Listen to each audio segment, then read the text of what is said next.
Si vous et moi avons été de façon réelle au bénéfice de ces 40 jours, nous devons aussi être des hommes et des femmes libérés et délivrés. Pensez à Thomas. Fut-il un homme plus lié que Thomas? Il était lié par lui-même et par son propre tempérament. Il avait, vous le savez, ce genre de tempérament qui ne croit à rien, à moins d'avoir une preuve absolue. Un tempérament qui ne sait jamais accepter la parole de quelqu'un d'autre comme tel, mais pour lequel tout doit être prouvé et démontré. Quel homme malheureux il était. Si je ne vois, je ne croirai point. Jean 20, 25. Cela l'enfermait dans une étroite prison de sa propre âme. Ni l'évangile, ni une bonne nouvelle, ni même la meilleure que vous puissiez apporter n'est en aucune façon bonne pour quelqu'un de ce genre. Parce qu'il n'en voudrait pas. Il ne peut simplement pas y croire. Oui, maintenant, après tout, c'est seulement ce que vous dites. Voilà leur réaction. Vous dites cela, vous croyez cela. Je n'ai aucune preuve qu'il en soit ainsi. Voilà le comportement de Thomas. Le pauvre Thomas est représentatif de toute une classe de gens dominés par leur tempérament. Mais considérez cet homme quelques jours plus tard.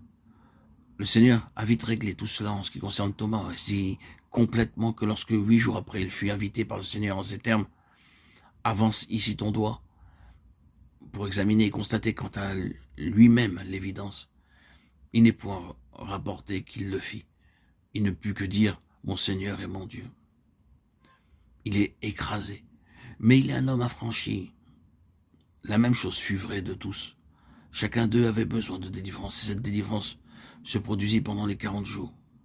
Puis, ils furent des hommes au large.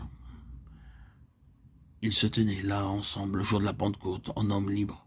La résurrection du Seigneur Jésus doit avoir cet effet-là en vous et en moi. Elle doit nous délivrer de nous-mêmes et de notre propre petit monde. Et grâce à Dieu, elle opère cela. Si nous y entrons de façon vitale, si vous ne connaissez pas cela en expérience, cela est néanmoins votre héritage. C'est pour vous, pour nous tous. Ce n'est pas un point de doctrine chrétienne. C'est une puissance actuelle pour chaque vie offerte à notre foi, afin qu'elle s'en saisisse pour notre délivrance à l'égard de nous-mêmes. Ce fut l'année de leur délivrance, mais c'est aussi l'année de notre délivrance, de celle de l'Église. Le jubilé n'est pas encore terminé.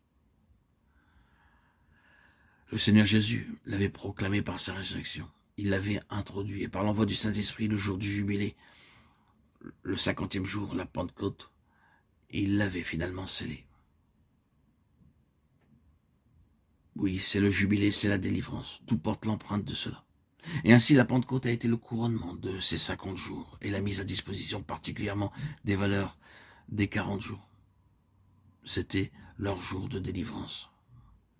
Le jour de la Pentecôte qui signifie 50e.